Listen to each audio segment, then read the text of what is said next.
আমরা শুরু করি, ঠিক আছে? জি স্যার। সাউন্ড পাওয়া যাচ্ছে? জি স্যার। ওকে।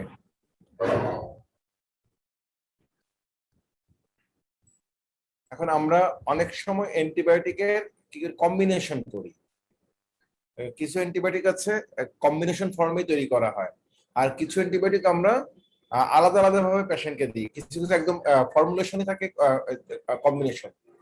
আমরা এরকম কম্বিনেশন কখন করি? Instances in which two or more drugs are commonly given to treat serious infections before the identity of the organism is known. আমি এখনো চিনে উঠতে পারি না কোন অর্গানিজম, আমার মধ্যে কনফিউশন আছে, আমি ধারণা করছি মিক্সড টাইপ অফ ইনফেকশন হতে পারে, সেরকম অবস্থা আমি দিয়ে দিলাম। আবার অনেক সময় সিনার্জিস্টিক ইফেক্ট। সিনার্জিস্টিক ইফেক্ট কেমন? যেমন ধরো একটা ড্রাগ একটা এনজাইম, আর সহজ করে বলি, যেমন ধরো আমরা মানুষ, আমাদের ডায়েটারি সোর্সে ফলিক অ্যাসিড থাকতে হয়।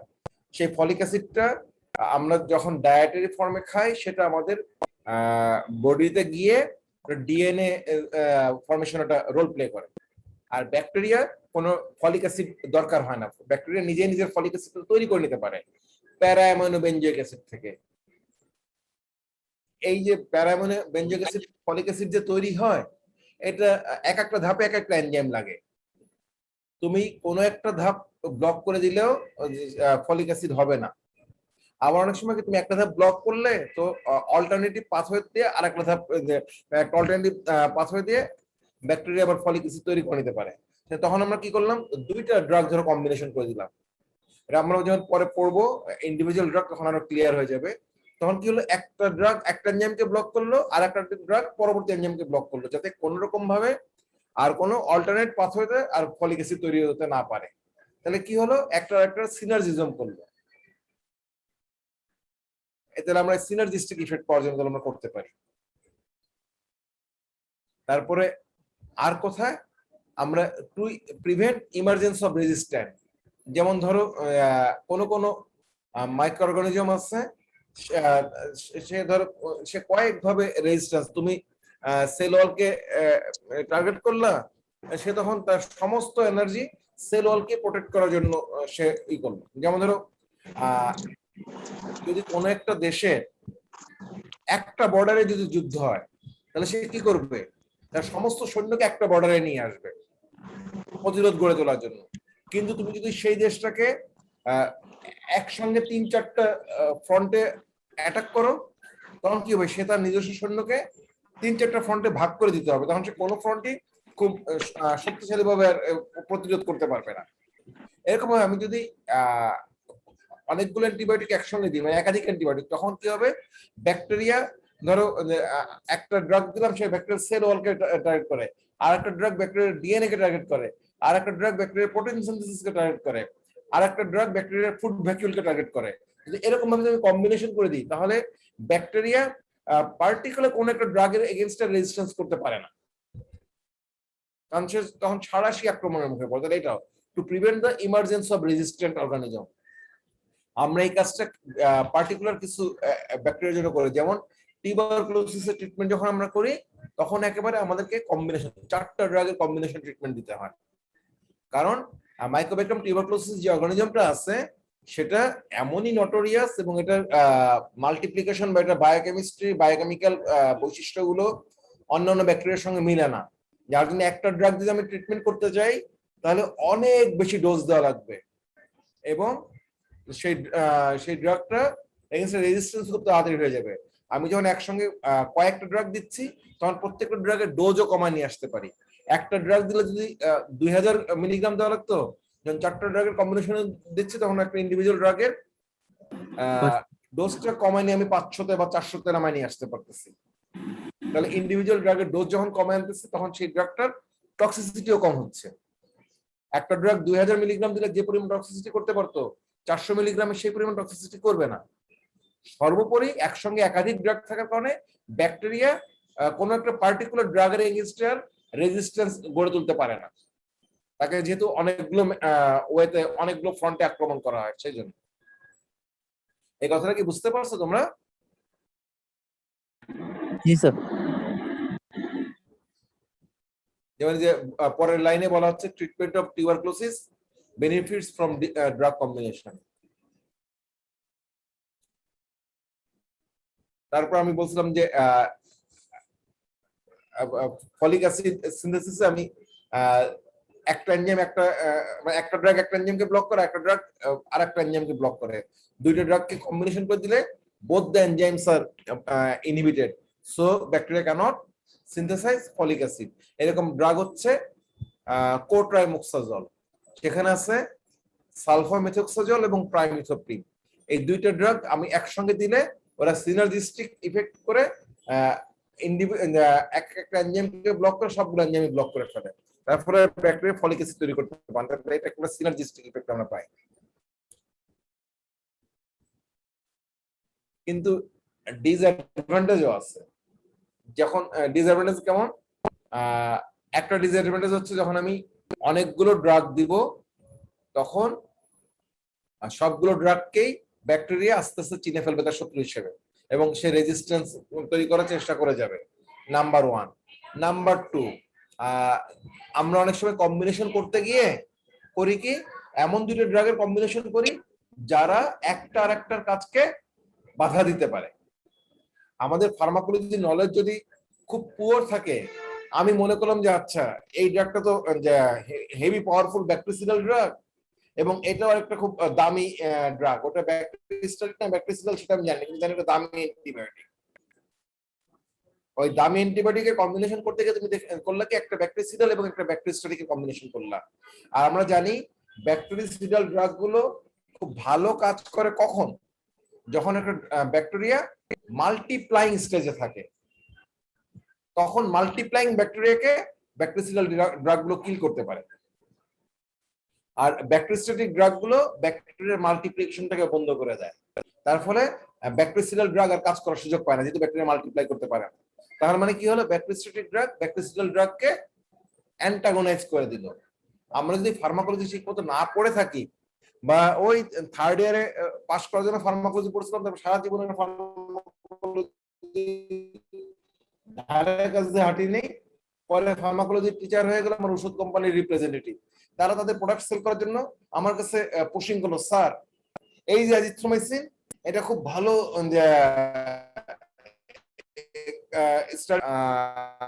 ওই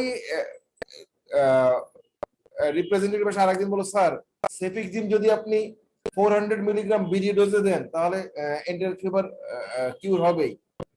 তুমি এটা নিলা, নিয়ে তারপর তোমার মনের মধ্যে তুমি আবার ফিউশন করলা, যাক অ্যাজিথ্রোমাইসিন এন্টার ফিভারে কাজ করে, আবার সেফিক্সিমও নাকি খুব ভালো কাজ করে, তাহলে দি যে রোগীর জ্বর যখন ভালো হইতেছে না, এক কাজ করে দুইটা ড্রাগ একসঙ্গে কম্বিনেশন করে দিই, ব্যাকটেরিয়া পালাবে কোথায়, সারাশি আক্রমণ করলাম, দেখা গেল রোগীর জ্বর পড়তেছেই না, 7 দিন 10 দিন 14 দিন পর রোগীর জ্বর পড়তেছে না। কেন পড়তেছে না? কারণ এই যে তুমি তো ফার্মাকোলজি না জেনে শুধু দামের উপরেই করছো, বেশি দাম দেখে তুমি কম্বিনেশন করছো, কিন্তু ওরা যে একটা একটাকে অ্যান্টাগনাইজ করে দিচ্ছে, একটা ব্যাকটেরিয়াল একটা ব্যাকটেরিয়াস্টাটিক, তাহলে এটা আমাকে জানতে হবে। এটা একটা ডিসঅ্যাডভান্টেজ, আমি কম্বিনেশন করতে গিয়ে ভালো করতে গিয়ে অনেক সময় ড্রাগ ফেলিউর থেরাপি ফেলিউর করতে পারি আমি, যদি আমি ভুল কম্বিনেশন করি। কথাটা কি বুঝতে পারছো তোমরা? জি স্যার। এটা খেয়াল রাখতে হবে আমাদের ভবিষ্যৎ ক্লিনিক্যাল লাইফে গিয়ে এই ব্যাপারগুলো খেয়াল রাখতে হবে। এবং এই যে আমি যে এইমাত্র আমি যে উদাহরণটা দিলাম অ্যাজিথ্রোমাইসিন এবং সেফিক্সিন, ঠিক আছে, অ্যান্টি-ফিভার ট্রিটমেন্টে এই যে আমি সিনারিওটা বললাম কম্বিনেশন, আমি এটা কোনো কাল্পনিক কম্বিনেশন বলিনি। এরকম ঘটনা বাস্তবিকই চিটাগাং শহরে ঘটেছিল, খুব নামকরা ডাক্তারের হাত দিয়ে ঘটেছিল। তার নাম এখানে আর না বলি, বলা উচিত না, এথিক্স বলে নাম না প্রকাশ করে, তাই আমি নামটা প্রকাশ করলাম না, কিন্তু এরকম ঘটনা ঘটেছিল, তার সাক্ষী আমি নিজেই। কারণ আমাদের সেই শ্রদ্ধেয় চিকিৎসক, তার অনেক বড় বড় ডিগ্রি আছে, কিন্তু উনি ফার্মাকোলজির এই বেসিক নলেজটা মাথায় রাখেননি, বা সামহাও উনি এটা স্কিপ করে গেছেন। তারপর রোগীর জ্বর ভালো হচ্ছিল না, এরপর যখন ওই কম্বিনেশন বাদ দিয়ে অন্য ড্রাগে যাওয়া হলো, তখন রোগীর জ্বর ভালো হয়ে গেল। আমাদেরকে মাথায় রাখতে হবে এই উদাহরণটা। তারপর আরেকটা কি কি প্রবলেম হতে পারে, তুমি এমন ড্রাগ দিলা, ব্রড স্পেকট্রাম অ্যান্টিবায়োটিকে কম্বিনেশন করে দিলা, সেটা গিয়ে কি করলো, সেটা ব্যাকটেরিয়াল ফ্লোরাকে ড্যামেজ করে দিল, দিয়ে তারপর সেটা এখানে কি করলো, সুপার ইনফেকশন তৈরি করে দিল। এতক্ষণ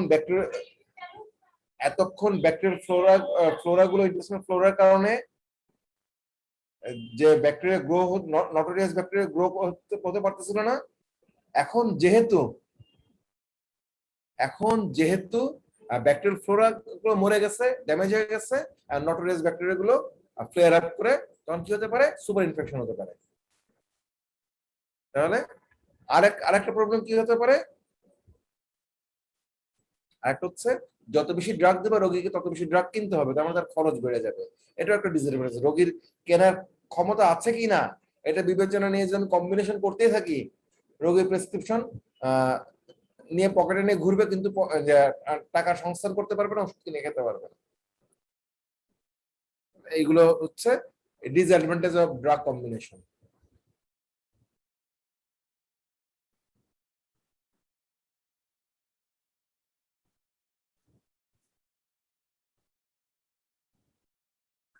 এইবার আসো, আমরা যদি ড্রাগের কম্বিনেশন করি, ওই যে বললাম যে ব্যাকটেরিসিডাল ব্যাকটেরিস্টাটিকের কম্বিনেশন করলাম, এরকম কম্বিনেশন গুলোর আউটকাম কি কি হতে পারে। একটা হচ্ছে সিনার্জিস্টিক ইফেক্ট। আমি বললাম যে একটা ড্রাগ এনজাইম এ কে ব্লক করতেছে, আর একটা ড্রাগ এনজাইম বি কে ব্লক করতেছে। দুইটা ড্রাগ যদি আমি একসঙ্গে কম্বিনেশন করে দিই, এ এবং বি দুইটাই ব্লক হয়ে গেল, তাহলে আমি একটা সিনার্জিস্টিক ইফেক্ট পেলাম। তার মানে আরেকটু সহজ করে বলতে গেলে, ধরো একটা ড্রাগের ইফেক্ট ছিল 2, আর একটা ড্রাগের ইফেক্ট ছিল 3, আমি যখন কম্বিনেশন করলাম, ইফেক্টটা কম্বাইন ইফেক্টটা 3-এর চেয়ে বেশি হলো, এটাকে আমি বলতেছি সিনার্জিস্টিক ইফেক্ট। আর একটা কি হতে পারে, অ্যান্টাগনিস্টিক ইফেক্ট। ওই যে যদি আমি যে একটা ড্রাগ 2 আর একটা ড্রাগ 3, যখন কম্বাইন ইফেক্ট যদি 3-এর চেয়ে কম হয়, এটা কখন হয়, যদি আমি ব্যাকটেরিসিডাল এবং ব্যাকটেরিস্টাটিকের কম্বিনেশন করি, তাহলে অ্যান্টাগনিস্টিক ইফেক্ট হতে পারে। আর একটা হচ্ছে ইনডিফারেন্ট ইফেক্ট কি, দুইটা ড্রাগই ধরো ব্যাকটেরিয়াকে কিল করে, ব্যাকটেরিসিডাল, কিন্তু আলাদা আলাদা মেকানিজম। একটা সেল ওয়ালকে টার্গেট করে, আর একটা গিয়ে টক্সিক প্রোটিন তৈরি করে। এরা ইন্ডিভিজুয়ালি ব্যাকটেরিসিডাল, কিন্তু আলাদা আলাদা পাথওয়ের মাধ্যমে করে। এদের কম্বিনেশন যদি করো, তাহলে যে ইফেক্ট হবে সেটা হচ্ছে ইনডিফারেন্ট ইফেক্ট। অবশ্যই নেট ইফেক্টটা ইন্ডিভিজুয়াল ড্রাগের চেয়ে বেশি হবে, কিন্তু এটাকে আমি আবার পুরোপুরি সিনার্জিজম বলতে পারি না। এটা হচ্ছে যেমন ধরো পেনিসিলিন হচ্ছে সেল ওয়ালকে টার্গেট করে, আর আরেকটা হচ্ছে জেন্টামিসিন, মানে অ্যামাইনোগ্লাইকোসাইড, সেটা ব্যাকটেরিয়াল প্রোটিন সিনথেসিসকে ইনহিবিট করে। এই দুইটা মিলে একসঙ্গে দিলে ব্যাকটেরিয়াল সেল ডেথটাকে এনহ্যান্স করে। এটা হচ্ছে ইনডিফারেন্ট ইফেক্ট। এইগুলো হচ্ছে outcome of combination of antimicrobial. Indifference ওটাতে কি কোনো ক্ষতি আছে? ক্ষতির কথা আমি বলিনি, আমি বলছি দুইটাই ধরো ব্যাকটেরিসিডাল, কিন্তু আলাদা আলাদা মেকানিজম। একটা মেকানিজমের সাথে একটা মেকানিজমের কোনো মিল নাই। দুইটা ব্যাকটেরিসিডাল, একটা ব্যাকটেরিসিডাল একটা ব্যাকটেরিস্টাটিক না, বোথ আর ব্যাকটেরিসিডাল। সিনার্জিস্টিক আর ইনডিফারেন্সের মধ্যে পার্থক্যটা কি তাহলে? সিনার্জিস্টিক হচ্ছে একই পাথওয়েতে কাজ করবে, একই রকম কাজ করবে। ধরো একটা এনজাইম এ আর একটা এনজাইম বি, যেটা আগের ধাপে এনজাইম এ, পরের ধাপে এনজাইম বি, আমি দুইটা একটা এনজাইমকে ব্লক করতে পারতাম, আমি দুইটা এনজাইমকে ব্লক করে দিলাম, তাহলে আরো বেশি ইফেক্ট পেলাম। এটা হচ্ছে সিনার্জিজম।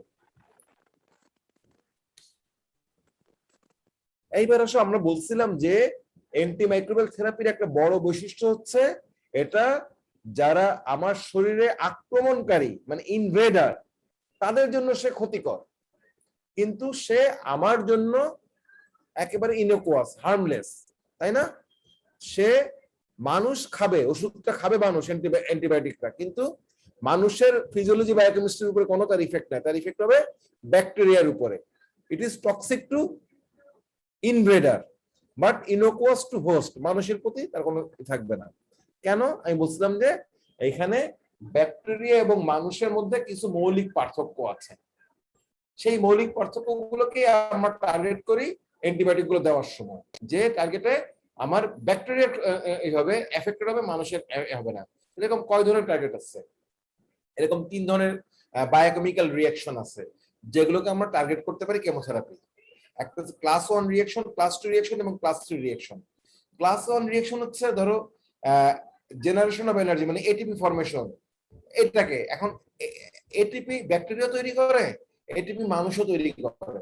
তাই আমরা যদি এটিপি ফর্মেশনটাকে টার্গেট করি তাহলে এটা অনেক সময় মানুষের উপরও কিন্তু এই হতে পারে, ইফেক্ট হতে পারে। তাই আমরা ক্লাস 1 রিঅ্যাকশনটাকে করি না, টার্গেট করি না অ্যান্টিমাইক্রোবিয়াল থেরাপিতে। ক্লাস 2 রিঅ্যাকশন, ক্লাস 2 রিঅ্যাকশন হচ্ছে কি এখানে কিছু পার্থক্য আছে। পার্থক্য কেমন? যেমন আমরা বললাম যে ব্যাকটেরিয়া কি করবে, মানুষের ক্ষেত্রে ফলিক অ্যাসিড লাগে, আর ব্যাকটেরিয়া ফলিক অ্যাসিড নিজে তৈরি করতে পারে। আলটিমেটলি কি হয়, ব্যাকটেরিয়া তো ফলিক অ্যাসিড থাকে, মানুষের ফলিক অ্যাসিড থাকে, তবে মানুষেরটা রেডিমেড আর ব্যাকটেরিয়াটা হচ্ছে ওরা নিজেরাই তৈরি করে। মানুষ সরাসরি ডায়েটারি সোর্স থেকে ফলিক অ্যাসিড নেয়। তাহলে আমরা কি করলাম, আমরা ব্যাকটেরিয়ার ফলিক অ্যাসিড তৈরি করার রাস্তাটাকে বন্ধ করলাম। ঠিক আছে, এটা তাহলে এটা একটা রিলেটিভলি সিলেক্টিভ হয়ে গেল ক্লাস 2 রিঅ্যাকশন। আর ক্লাস 3 রিঅ্যাকশন হচ্ছে আরো বেশি স্পেসিফিক। যেমন ধরো ব্যাকটেরিয়ার সেল ওয়াল আছে, মানুষের কোনো সেল ওয়ালই নাই, তাহলে আমি এমন ড্রাগ দিলাম যেটা সেল ওয়ালকে ড্যামেজ করে, তাহলে সেই ড্রাগ আমি যতই খাই না কেন, মানুষের তো কোনো সেল ওয়াল নাই, তাহলে সেটা ড্যামেজ কি হবে বলো? হবে না। ওই ড্রাগ সেল মেমব্রেনকে ড্যামেজ করতে পারে শুধু সেল ওয়ালকে। স্যার মানুষের তো বিভিন্ন রকম সেল থাকে স্যার, ওই সেল গুলোর ওয়ালের উপর কি কোনো হার্মফুল মানুষের কোনো সেল ওয়াল তো নাই, মানুষের কি আছে? সেল মেমব্রেন আছে। Membrane, sorry sir. মানুষের আছে সেল মেমব্রেন, আর ব্যাকটেরিয়া আছে সেল মেমব্রেন, সেল মেমব্রেনের বাইরে আছে সেল ওয়াল। ঠিক আছে, আমি বুঝাতে পারছি? জি স্যার। ওকে, সরি আমার ফোন আসছে। মামু আনইনস্টল বল। এই তো, হ্যাঁ বাসায়। হ্যাঁ বল। হুম হুম হুম হুম হুম হুম হুম। মাসুদ রানা।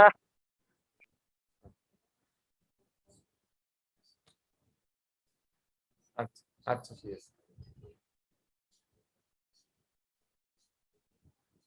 আচ্ছা আচ্ছা ঠিক আছে। হুম ঠিক আছে। হ্যাঁ হ্যাঁ আচ্ছা ঠিক আছে, ওটা অসুবিধা নেই, ঠিক আছে। হ্যাঁ ঠিক আছে। আচ্ছা আচ্ছা ঠিক আছে। আচ্ছা ঠিক আছে। না এখনো পরীক্ষার ডেট ফেলতে পারে নাই বলতেছে। না এখন ডেট পড়ে নাই, সেজন্য দেখাতে পারে না। কথা বলছিলাম, হ্যাঁ আজকে বলছি কথা। হুম, আচ্ছা আচ্ছা ঠিক আছে। আচ্ছা আমি ক্লাসে আছি।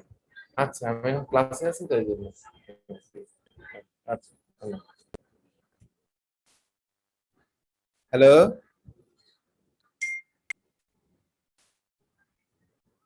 জি স্যার, শুনতে পাচ্ছি।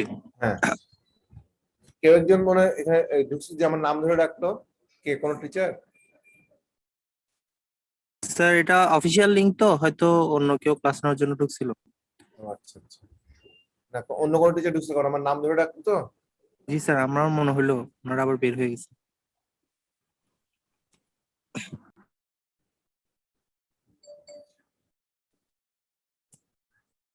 তাহলে দেখো ক্লাস 2 রিঅ্যাকশন যেটা বললাম এটা হচ্ছে রিলেটিভলি সিলেক্টিভ, কারণ এখানে কিছু ডিফারেন্স আছে। যেমন যেমন বললাম ফলিক অ্যাসিড ইউটিলাইজেশনের উপরে, আমাদের হচ্ছে রেডিমেড সোর্স আর ওদের হচ্ছে ফরমেশন সিনথেসিস করার মাধ্যমে। তাহলে এটা আমার হচ্ছে একটা রিলেটিভলি সিলেক্টিভ। যেমন এই দেখো, এই উদাহরণটা দেখো, স্লাইডটা দেখা যাচ্ছে? জি স্যার। দেখো স্লাইড দেখা যাচ্ছে ব্যাকটেরিয়া করে কি প্যারা অ্যামাইনো বেনজোইক অ্যাসিড থেকে ডাইহাইড্রোক্লোরাইড সিনথেটেজ এনজাইমের মাধ্যমে ফলিক অ্যাসিড তৈরি করে। সেই ফলিক অ্যাসিডটা ডাইহাইড্রোফলিক রিডাক্টেজ এনজাইমের মাধ্যমে ফলিনিক অ্যাসিড হয়। সেই ফলিনিক অ্যাসিডটাই পিউরিন সিনথেসিস করে। সেই পিউরিনটা হচ্ছে আমার ডিএনএ এর একটা কম্পোনেন্ট পার্ট। তাহলে আমরা কি করলাম, সালফোনামাইড নামে যে ড্রাগটা দিলাম সালফোমেথক্সাজোল, সেটা ডাইহাইড্রোক্লোরাইড সিনথেটেজ এনজাইমকে ইনহিবিট করে, তার ফলে ফলিক অ্যাসিড তৈরি হতে পারে না। এবং ট্রাইমিথোপ্রিন দিলাম, তারা ডাইহাইড্রোফলিক রিডাক্টেজ এনজাইমকে ইনহিবিট করলো, তার ফলে ফলিনিক অ্যাসিড হলো না। মানে ফাইনাল স্টেপ হচ্ছে ফলিনিক অ্যাসিড হওয়া, সে ফলিনিক অ্যাসিড হইতে দিল না। এন্ড অনেক সময় হয় কি, শুধু তুমি যদি সালফোনামাইড দাও, ডাইহাইড্রোক্লোরাইড সিনথেটেজ এনজাইমকে ব্লক করলেও অল্টারনেট পাথওয়েতেও ফলিক অ্যাসিড হয়ে যেতে পারতো। তুমি যখন দুইটা ড্রাগের কম্বিনেশন করে দিলা, ডাইহাইড্রোক্লোরাইড সিনথেটেজ এবং ডাইহাইড্রোফলিক রিডাক্টেজ, তখন এটা সিকোয়েন্সিয়াল ব্লকিং হলো। এটাকে বলে সিকোয়েন্সিয়াল ব্লকেড। এই সিকোয়েন্সিয়াল ব্লকেড হওয়ার কারণে আর আলটিমেটলি কোনো ফলিনিক অ্যাসিড হতেই পারবে না, যেখান থেকে পিউরিন তৈরি হবে না। পিউরিন তৈরি না হলে ব্যাকটেরিয়াল ডিএনএ তৈরি হবে না, আর ব্যাকটেরিয়াল ডিএনএ যদি তৈরি না হয় তাহলে আলটিমেটলি ব্যাকটেরিয়ার মাল্টিপ্লিকেশন হবে না। এইভাবে ব্যাকটেরিয়াকে গ্রোথ থেকে ইনহিবিট করে দিতে পারবে। এই যে বায়োকেমিক্যাল রিঅ্যাকশনটা, এটা ব্যাকটেরিয়াতে মোটামুটি সিলেক্টিভ। মানুষের সঙ্গে এখানে পার্থক্য, মানুষ সরাসরি ফলিক অ্যাসিড ফর্মটাই পায়, ওখানে কোনো পাওয়ার কোনো ব্যাপার নেই মানুষের ক্ষেত্রে, প্যারা অ্যামাইনো বেনজিক অ্যাসিডের কোনো ব্যাপার নেই। ঠিক আছে?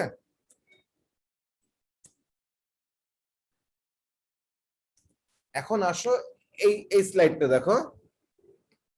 এই ডাইহাইড্রোফলিক রিডাক্টেজ এনজাইম যেটা ফলিক অ্যাসিড, আমরা তো মানুষের তো ফলিক অ্যাসিড খাইলাম, তাই না?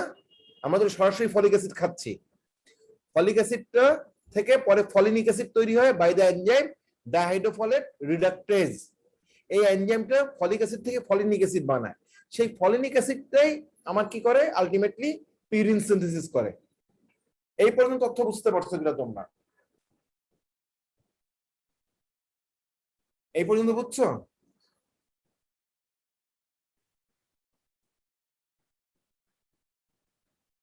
তোমরা কেউ কোনো রেসপন্স করো? ব্যাকটেরিয়া প্যারা অ্যামাইনো বেনজিক অ্যাসিড থেকে ফলিক অ্যাসিড বানায়, মানুষ সরাসরি ফলিক অ্যাসিড খায়।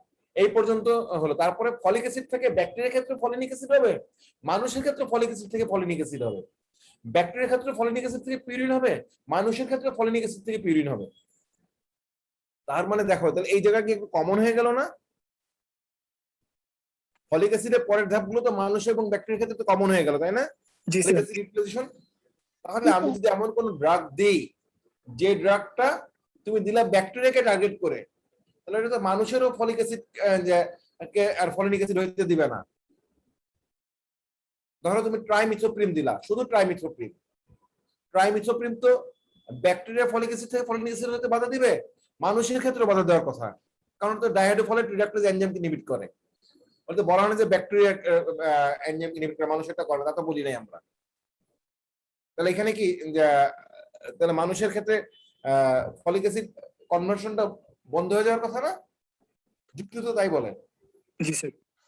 কিন্তু দেখা যায় কি, এখানে আরেকটা ফ্যাক্টর কাজ করে, সেই ফ্যাক্টর হচ্ছে সেনসিটিভিটি বা কনসেন্ট্রেশন। কোন কনসেন্ট্রেশনে সে মানুষ বা ব্যাকটেরিয়াকেই করবে, এই ডাইহাইড্রোফলিক রিডাক্টেজ এনজাইমকে ইনহিবিট করবে, কোন কনসেন্ট্রেশনে? দেখা যাচ্ছে যে ব্যাকটেরিয়ার ক্ষেত্রে ব্যাকটেরিয়া ডাইহাইড্রোফলিক রিডাক্টেজ এনজাইমকে ইনহিবিট করার জন্য ইনহিবিটরের কনসেন্ট্রেশন হচ্ছে 0.005 মাইক্রোমোল পার লিটার। আর মানুষের ক্ষেত্রে এটা হচ্ছে 250 মাইক্রোমোল পার লিটার। তার মানে 1000 গুণ 250 কত হয়? 250 গুণ 1000 করলে কত হবে? 250 পরে 250 1 2 3 মানে একক দশক শতক সহস্র লক্ষ 2,50,000 মানে ব্যাকটেরিয়াকে যে কনসেন্ট্রেশনে ডাইহাইড্রোফোলেট রিডাকটেজ এনজাইমকে ইনহিবিট করতে পারবে, মানুষের ক্ষেত্রে সেই ডাইহাইড্রোফোলেট রিডাকটেজ এনজাইম ইনহিবিট করতে গেলে 2.5 লক্ষ গুণ বেশি কনসেন্ট্রেশনে তোমার ট্রাইমিথোপ্রিন দেওয়া লাগবে। আমরা তো এত লক্ষ লক্ষ গুণ ডোজ তো আমরা কখনোই খাই না যেটা মানুষের ডাইহাইড্রোফোলেট রিডাকটেজ এনজাইমকে ইনহিবিট করতে পারে। তার মানে একই এনজাইম হলেও সেনসিটিভিটি আরেকটা ফ্যাক্টর, কারণ এটা এক ধরনের সিলেক্টিভিটি দিচ্ছে, সেনসিটিভিটি। বোঝা গেছে কথাটা? ব্যাকটেরিয়ার জন্য যদি লাগে 1, মানুষের ক্ষেত্রে লাগবে 2.5 লক্ষ মানুষের ডাইহাইড্রোফোলেট রিডাকটেজ এনজাইমকে ইনহিবিট করার জন্য। তাহলে এটা এক ধরনের সিলেক্টিভিটি। কথাটা বুঝছো কিনা? জি স্যার। আচ্ছা, আবার ধরো আরেকটা ড্রাগ আছে পাইরিমিথামিন, এটাও ডাইহাইড্রোফোলেট রিডাকটেজ এনজাইমকে ইনহিবিট করে। দেখা যায় কি এটা আমরা দিই ম্যালেরিয়ার চিকিৎসায়, প্রোটোজোয়া প্লাজমোডিয়াম। ম্যালেরিয়ার যে জীবাণু প্লাজমোডিয়াম, এটা ডাইহাইড্রোফোলেট রিডাকটেজ এনজাইমকে ইনহিবিট করার জন্য লাগে কনসেন্ট্রেশন কত? 0.0005, মানে 1 মাইক্রোমোলের 10,000 ভাগের 5 ভাগ। 1 মাইক্রোমোলের 10,000 ভাগের 5 ভাগ। আর ওই একই পাইরিমিথামিন যদি মানুষের ডাইহাইড্রোফোলেট রিডাকটেজ এনজাইমকে ইনহিবিট করতে তাহলে লাগতো 0.7, মানে এইখানে কত আমরা দেখি তো, 0.7 ভাগ 0.0005, 1400 গুণ বেশি দেওয়া লাগতো। 1400 গুণ তুমি যদি ডোজ বাড়াও, ম্যালেরিয়ার চিকিৎসা করতে গিয়ে যে ডোজ দেওয়ার কথা ছিল তার 1400 গুণ ডোজ বাড়াইলে তাহলেই মানুষের ডাইহাইড্রোফোলেট রিডাকটেজ এনজাইমটা ইনহিবিটেড হবে। তার মানে এটা এক ধরনের সিলেক্টিভিটি দিচ্ছে। বুঝা গেছে কথাটা? আবার ধরো মেথোট্রেক্সেট, এটা একটা ড্রাগ, এটা অ্যান্টি ক্যান্সার ড্রাগ। এটা ক্যান্সার সেলের ডাইহাইড্রোফোলেট রিডাকটেজ এনজাইমকে ইনহিবিট করে, ক্যান্সার সেলের। এটা মানুষের ক্ষেত্রে আমরা দিই। কত ডোজ লাগে? 0.001 মাইক্রোমোল পার লিটার। এটা তুমি কয়েক লক্ষ গুণ খাইলেও ব্যাকটেরিয়ার ডাইহাইড্রোফোলেট রিডাকটেজ এনজাইমকে ইনহিবিট করতে পারবা না মেথোট্রেক্সেট, একদমই ইনঅ্যাক্টিভ। তাহলে এটা শুধুমাত্র মানুষেরই ডাইহাইড্রোফোলেট রিডাকটেজ এনজাইমকে ইনহিবিট করবে, মানুষের যে ক্যান্সার সেল সেই ক্যান্সার সেল। তাহলে এটা এক ধরনের সিলেক্টিভিটি। আমি কি বোঝাতে পারছি তোমাদেরকে? একই এনজাইম হলেও সিলেক্টিভিটি আরেকটা ফ্যাক্টর, যেখানে এই কথাটা বুঝতে পারছো কিনা তোমরা? একটু রেসপন্স করবা, না বুঝতে পারবে স্যার বুঝি নাই। জি স্যার, বুঝছি স্যার। ওকে, ঠিক আছে। আর ক্লাস 3 হচ্ছে অ্যাবসলিউটলি সিলেক্টিভ টক্সিসিটি। এখানে কোনো রকম কমন কোনো কিছু নাই।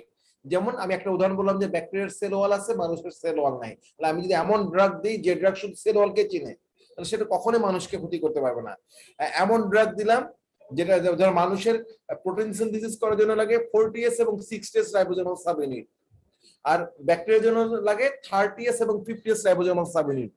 আমি যে ড্রাগ এমন ড্রাগ দিলাম যে ড্রাগ 30S বা 50S কে টার্গেট করে, তাহলে সেটা কখনোই মানুষের প্রোটিন সিনথেসিসকে ইনহিবিট করতে পারবে না, কারণ মানুষের তো 30S এবং 50S নাই, মানুষের আছে 40S এবং 60S। ঠিক আছে? তাহলে এটা অ্যাবসলিউটলি সিলেক্টিভ। এইগুলো হচ্ছে সব ক্লাস 3 রিঅ্যাকশন। তাহলে এইভাবে আমরা অ্যান্টিবায়োটিক দিয়ে সিলেক্টিভ টক্সিসিটি গেইন করতে পারি এগেইনস্ট দ্য ব্যাকটেরিয়া।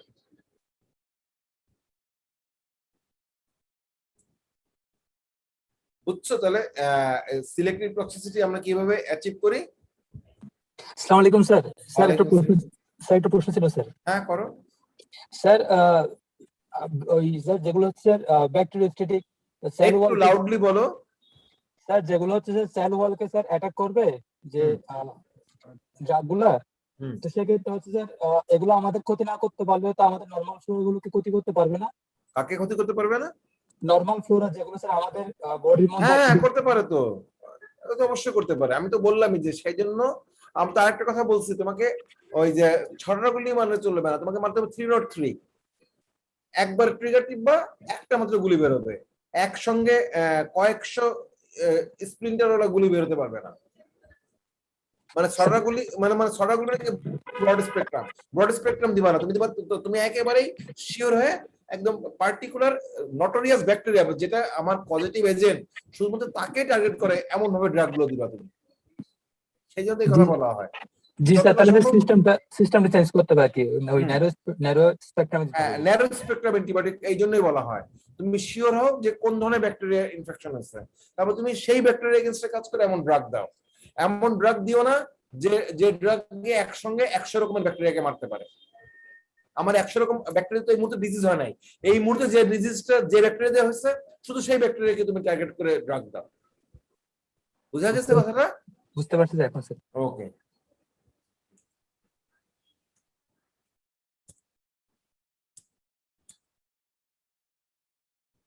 এছাড়া আরো কিছু টার্গেট আছে ব্যাকটেরিয়া মানে ব্যাকটেরিয়া যেগুলোকে আমার ড্রাগ গুলো কাজ করতে, যেমন ব্যাকটেরিয়ার যে মেমব্রেন আছে, ব্যাকটেরিয়ার মেমব্রেনকে টার্গেট করতে পারে এমন কিছু ড্রাগ আছে, যেমন পলিমিক্সিন, নাইস্টোটিন, ইট্রাকোনাজল। এটা আসলে ব্যাকটেরিয়া না, এটা ফাঙ্গাসের ক্ষেত্রে হয়।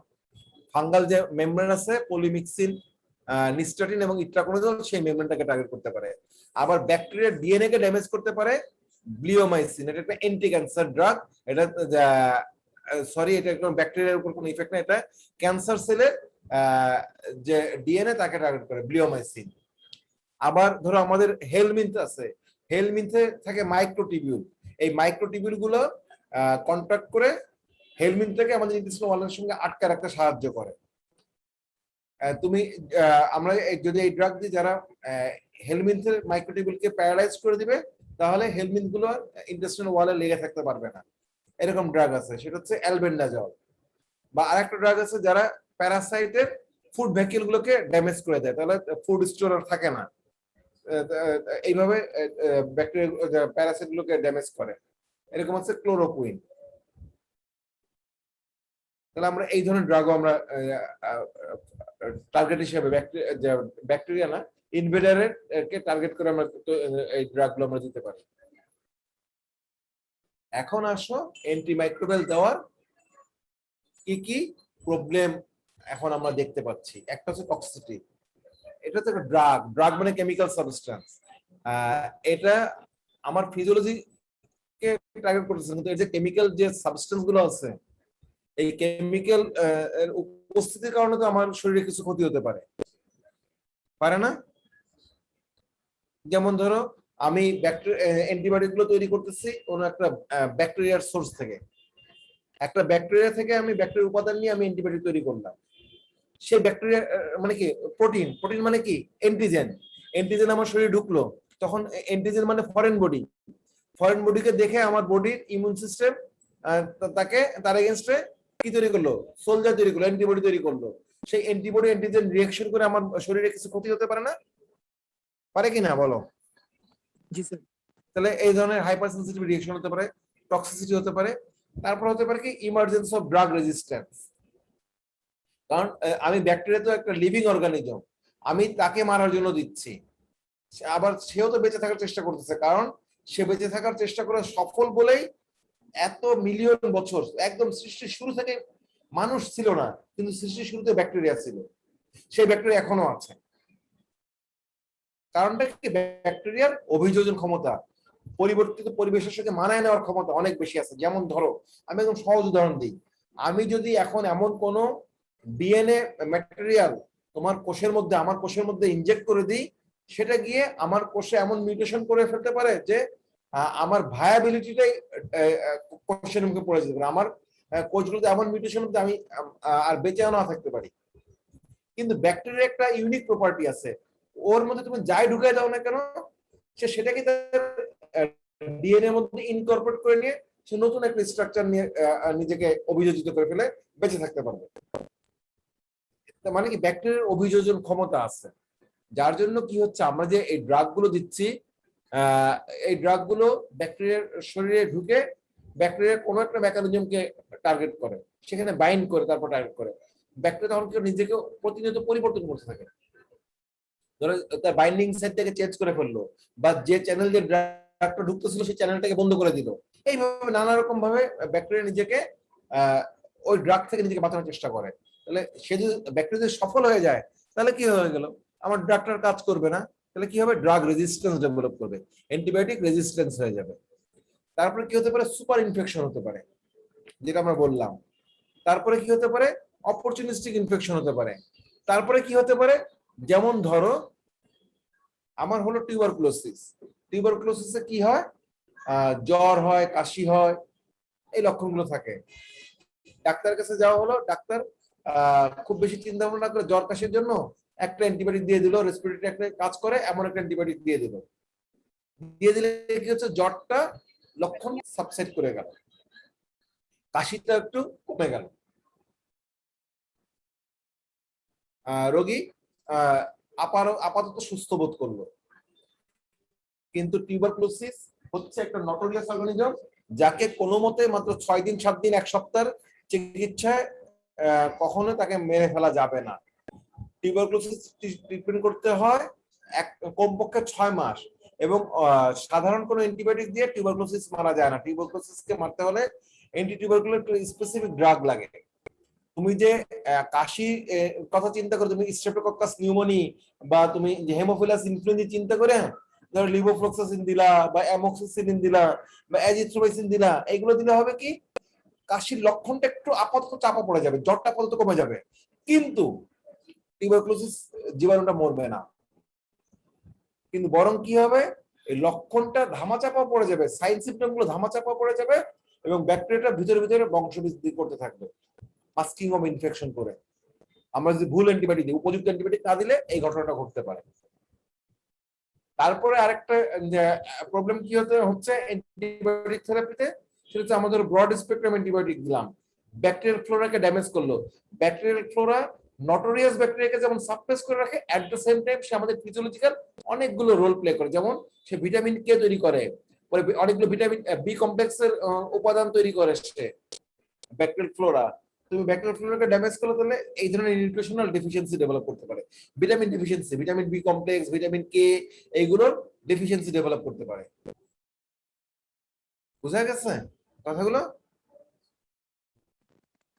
জি স্যার। আর টক্সিসিটি কিরকম, ধরো তুমি ইনজেকশন দিলা, ইনজেকশনের এখানে পেইন হলো, ইনজেকশন এখানে থ্রোম্বোফ্লেবাইটিস হলো, এই ধরনের কিছু লোকাল ইরিটেশন করতে পারে। বা মুখে খাওয়াইলা, মুখে খাওয়ার উপরে জিআইটি তে ইরিটেশন করতে পারলো, জিআইটি তে তোমার ডায়রিয়া করলো বা ভমিটিং করলো, এই ধরনের কিছু প্রবলেম হতে পারে।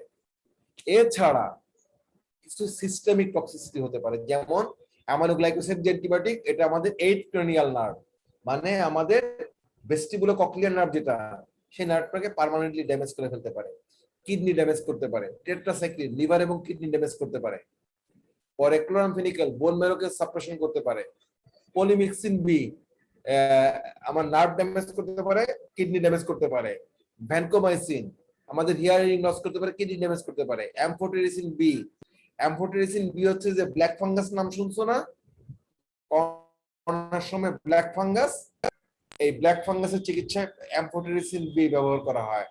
সেই অ্যামফোটেরিসিন বির কারণে কিডনি ড্যামেজ হতে পারে, বোন ম্যারো সাপ্রেশন হতে পারে, নার্ভ ড্যামেজ হতে পারে। আর তো বললাম যে ড্রাগ রেজিস্ট্যান্সের কথা তো বললাম।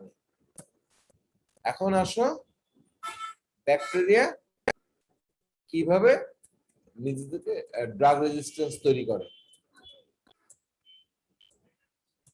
এটা যতখানি কাছে আজকে এই কয়েক মিনিটে শেষ করতে কষ্ট হয়ে যাবে। আজকে কি শেষ করব নাকি নেক্সট ক্লাসে পড়াবো? এটা ইনফরমেশন একটু বেশি আছে, শেষ করতে কষ্ট হলো স্যার, নেক্সট ক্লাসে যেতে হবে। না একটু আমাকে তাড়াহুড়া করে বলতে হবে, তাহলে এক্সপ্লেনেশন তেমন দেওয়া যাবে না, সেজন্য বলতেছি, কারণ অনেকগুলো স্লাইড বাকি আছে। নেক্সট ক্লাসে যাই স্যার, আমাদের তো সময় আছে বলছেন আপনি। হ্যাঁ সময় আছে, কারণ কেমোথেরাপিউটিক্সটা মানে এটাতে বেশি সময় লাগতেছে ইন্ট্রোডাকশন, এরপরে ইন্ডিভিজুয়াল অ্যান্টিবায়োটিক যখন যাবে এক এক দিন এক একটা করে শেষ করে ফেলা যাবে, তখন বেশি লাগবে না। এই ইন্ট্রোডাকশন ক্লাসটাই ইম্পর্টেন্ট এবং একটু এক্সপ্লেনেশন গুলো দরকার হয়, সেজন্য আমি স্লোলি যাচ্ছিলাম। অসুবিধা না, পরে ক্লাসে পড়াই। আর কোনো কোশ্চেন আছে? কিন্তু আমার এটা দুর্ভাগ্য যে আমি তোমাদের যে আউট অফ 55 উপস্থিতি কখনো দেখলাম না। আজকে 46, 100% উপস্থিতি থাকা যায় না। তোমার অনলাইনে 100% থাকতে পারতেছে না। 29 বিডিএস এর তোমাদের যদি সন্দেহ থাকে আসতে পারো আমার রুমে, আমি 29 বিডিএস এর খাতা খুলে দেখাবো। সব দিন ছিল না, কিন্তু বেশ কিছুদিন অ্যাবসলিউটলি 100% উপস্থিত ছিল। 99% না, 100% উপস্থিত ছিল। এরকম বেশ কয়েকদিন হচ্ছে ঘটনা। তোমরা অনলাইনে সেটা করে দেখাতে পারো না। স্যার আমাদের স্টার্টিংটাই অনলাইনে হয়েছে তো স্যার, সেই জন্য স্যার গুরুত্বটা বুঝতেছে না। না, সেটা আরো বেশি যে ক্লাসে থাকার সুবিধা ছিল, মানে ফাঁকি দেওয়ার সুবিধা ছিল। কোনো মতো জুমে লগ ইন করে তারপর ধরো আর একটা ডিভাইসে ফেসবুকিং করলা, বা এই ডিভাইসে ফেসবুকিং করতে থাকলা, বা কোনো মুভি দেখতেছো, বা নিজেকে মিউট করে অন্যের সঙ্গে গল্প করতেছো, কত সুযোগ রয়ে গেছে। তারপরে তুমি 100% দেখাতে পারো। এবং এরকম যে এখন যে 46 উপস্থিতি এই মুহূর্তে আছে, 46 স্টুডেন্ট তোমরা যে মনোযোগ দিয়ে শুনতেছো ক্লাস, আমার কাছে মনে হয় না। এখানে অনেকে অন্য কিছু করতেছো, তারপর তোমরা 100% উপস্থিতি কাগজে কলমে দেখাতে পারো না।